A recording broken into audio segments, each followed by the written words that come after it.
नमस्कार विद्यार्थी मित्रांनो. आज आपण इयत्ता 11वी प्रथम सत्र सराव परीक्षा 2022 म्हणजे अगदी प्रथम सत्र द्वितीय सत्र परीक्षेसाठी सुद्धा मार्गदर्शक असा हा ऑनलाईन प्रश्नपत्रिकावरील असलेला हा ऑनलाईन लेक्चर आज आपण आदर्श उत्तरासह पाहणार आहोत की उत्तर कशा पद्धतीने लिहायचे, पेपर कशा पद्धतीने सोडवायचा. तर वर्ग 11वी आहे, विषय अर्थशास्त्र, वेळ 2 तासाचा आणि गुण 50 गुणांसाठी प्रश्नपत्रिका असेल. चला पाहूया. विद्यार्थी मित्रांनो, हा ऑनलाईन लेक्चर आपण झोन मराठी एज्युकेशन या चॅनलवर पाहतात. जर आपण या चॅनलला सबस्क्राईब केलं नसेल तर सबस्क्राईब करा, लाईक करा आणि हा ऑनलाईन लेक्चर आवडल्यास इतर मित्रांना शेअर करा. चला आपण सूचना पाहूया. सर्वप्रथम सूचना असतात प्रश्नपत्रिकेवर. सर्व प्रश्न सोडवणे अनिवार्य आहे. आवश्यक त्या ठिकाणी कोष्टके आकृत्या काढा.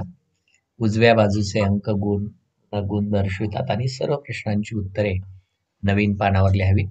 प्रश्न 1 खालील दिलेल्या पर्यायापैकी योग्य विधान पर्याय निवडा. 5 गुणांसाठी आहे. पहिली हे आहे की पैशाच्या उत्क्रांतीनुसार क्रम लावायचा आहे. तर धातू पैसा, पशु पैसा, धातूची नाणी आणि वस्तू पैसा यामध्ये क्रमवारीनुसार उत्क्रांतीनुसार क्रम लावायचा आहे. सर्वात आधी कोणतं?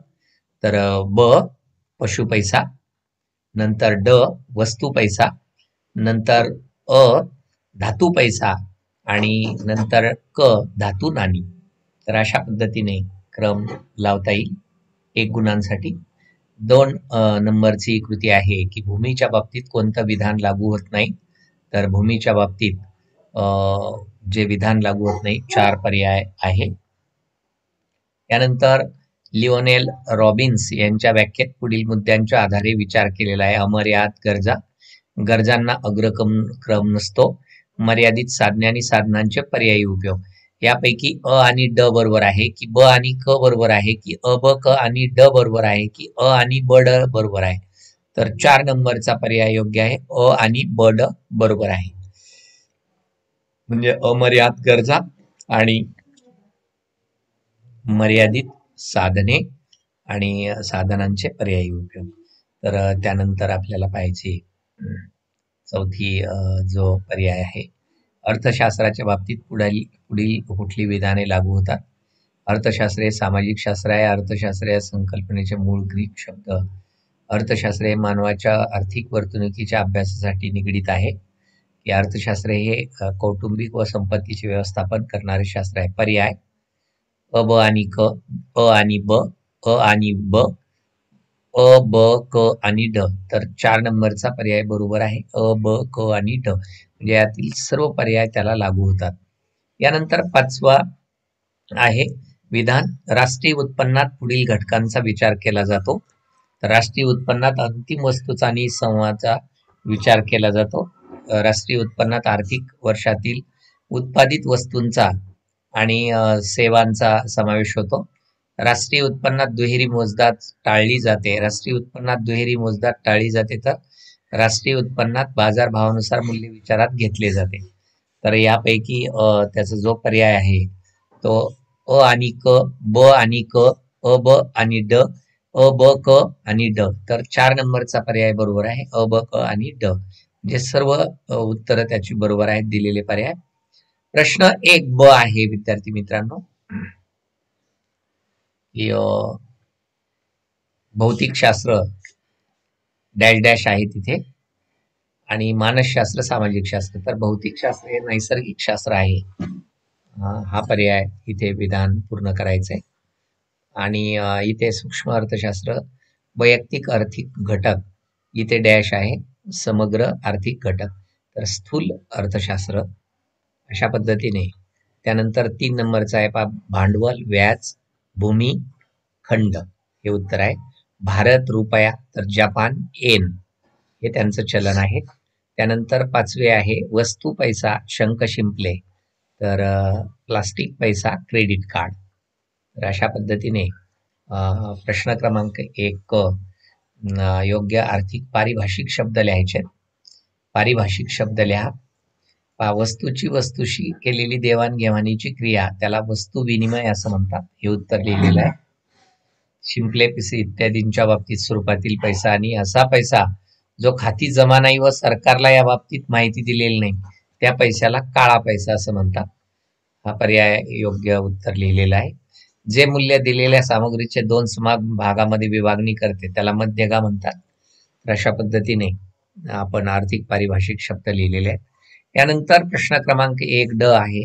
खालील विधाने पूर्ण करून संपूर्ण विधाने पुन्हा लिहा. मानवी गरज पूर्ण करण्यासाठी वस्तूमधील किंवा सेवामधील क्षमता म्हणजे तर दुर्मिळता, विनिमयता, उपयोगिता ही संपत्ती. तर उपयोगिता हा 3 नंबरचा पर्याय योग्य आहे, बरोबर आहे.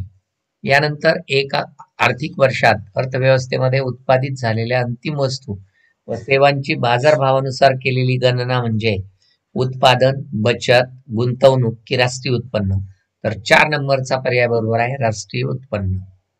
त्यानंतर 3 नंबरचं विधान आहे पहा. लोकांनी बँकेत ठेवलेल्या ठेवीच्या आधारे बँकांनी तयार केलेला पैसा म्हणजे वस्तू पैसा, प्लास्टिक पैसा, काळा पैसा की पत पैसा.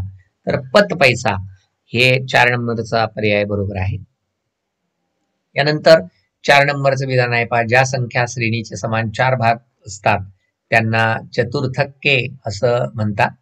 त्यानंतर उत्पादन कार्यात सहभागी झाल्याबद्दल भांडवलाला नफा या स्वरूपात मोबदला मिळतो. तर इथे नफा, मजुरी, खंड आणि व्याज, तर त्याच्यामध्ये नफा हा पर्याय बरोबर आहे.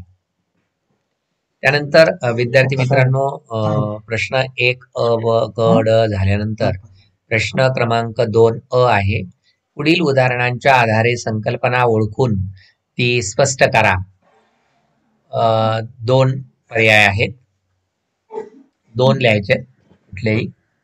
बबनराव त्यांचे पैसे राष्ट्रीयकृत बँकेत ठेवतात. वसंत सेठ त्यांच्या दुकानातील कोळसा शेतकऱ्यांना त्यांच्या धान्याच्या मोबदल्यात देतो. तर करुणाची आई तिच्या पगारातून दरमहा 1,000 रुपये वाचवते. आता ह्या आर्थिक संकल्पनाच्या आधारे त्या स्पष्ट करायच्यात की नेमकं काय क्रिया घडते. तर पहिली पाहूया आपण. बबनराव त्यांचे पैसे राष्ट्रीयकृत बँकेत ठेवतात. संकल्पना आहे प्राथमिक ठेव, तिला म्हणतात. स्पष्टीकरण आहे पहा. लोकांनी बचत करून बँकेत ठेवलेले पैसे म्हणजे प्राथमिक ठेव आहे. वरील उदाहरणात ही बबनरावांनी त्यांचे पैसे राष्ट्रीयकृत बँकेत ठेवलेले आहेत, त्यावरून प्राथमिक ठेव ही संकल्पना स्पष्ट होते. त्यानंतर 3 नंबरचा आहे प्रश्न की करुणाची आई तिच्या पगारातून दरमहा रुपये 1,000 वाचवते. ही ते संकल्पना आहे बचत. स्पष्टीकरण लक्षात घ्या. उत्पन्नाचा असा भाग जो भविष्यातल्या गरजा पूर्ण करण्यासाठी सध्याच्या उपभोगाचा त्याग करून शिल्लक राहतो त्यास बचत म्हणतात. या उदाहरणात करुणाची आई सध्याचा उपभोग थांबून 1,000 रुपये वाचवते. यावरून बचत ही संकल्पना लक्षात येते. यानंतर प्रश्न दुसरा ब आहे विद्यार्थी मित्रांनो. फरक स्पष्ट करा. हा आहे कोणतेही 3: सूक्ष्म अर्थशास्त्र आणि स्थूल अर्थशास्त्र, वस्तू पैसा आणि धातू पैसा, चतुर्थके आणि दशमके, भूमी आणि भांडवल. तर अशा यामधील कुठलेही 3 लिहायचे. पहिला आहे पहा सूक्ष्म अर्थशास्त्र आणि स्थूल अर्थशास्त्र.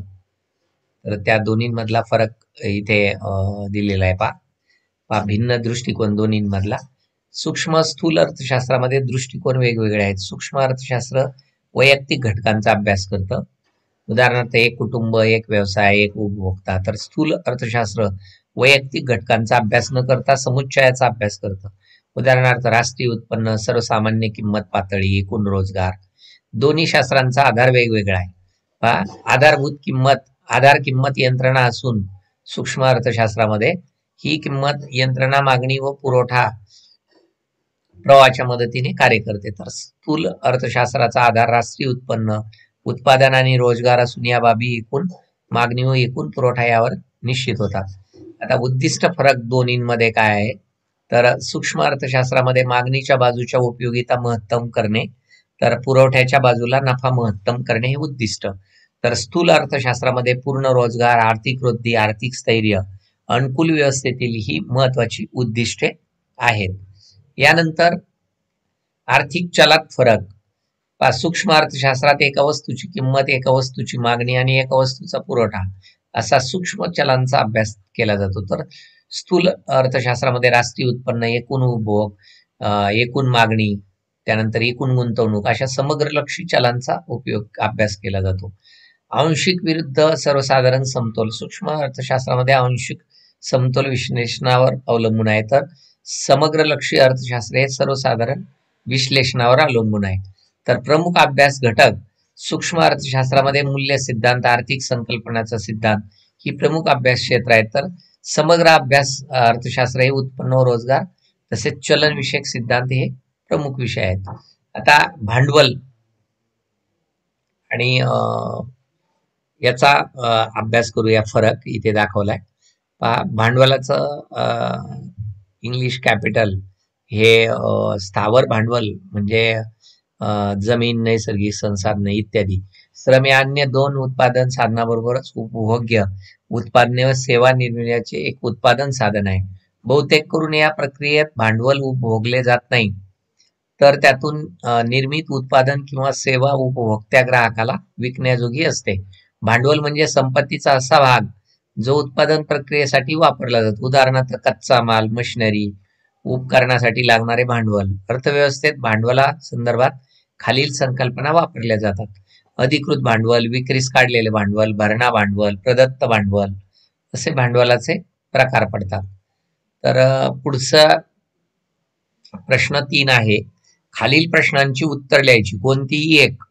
संपत्तीची वैशिष्ट्ये सांगा किंवा दिलेल्या माहितीच्या आधारे खाली जो तक्ता दिलाय त्याच्या आधारे उत्तर लिहा, किंवा त्याच्या आधारे 4 मुद्दे दिलेले आहेत त्यापैकी लिहायची की पहिलं चतुर्थक, तिसरे चतुर्थक याची सूत्र किंवा वरील माहितीच्या आधारे वारंवारितेचे मध्यम शोधा. तिसरी आहे पहा, दिलेल्या माहितीच्या आधारे श्रेणीतील शेवटच्या मूल्यांची संचित वारंवारिता शोधा किंवा वरील माहितीच्या आधारे एकूण वारंवारिता n शोधा. तर इथे पहिले दिले पहा, संपत्तीची वैशिष्ट्ये, उपयोगिता. आता हे मुद्दे पॉज करून व्यवस्थित पाहू शकता तुम्ही. त्याचे फक्त आपण संपत्तीची वैशिष्ट्ये पाहू. पहिला आहे उपयोगिता, दुसरा आहे दुर्मिळता, त्याचं विश्लेषण तुम्ही पाहून घ्या. तिसरा आहे विनिमय, चौथा आहे मनुष्यबाह्यता. अशा 4 याच्यामध्ये पैशाची वैशिष्ट्ये आपण लिहिलेली आहेत, म्हणजे लक्षात घ्यायची आपल्याला. पैशाची वैशिष्ट्ये, संपत्तीची वैशिष्ट्ये.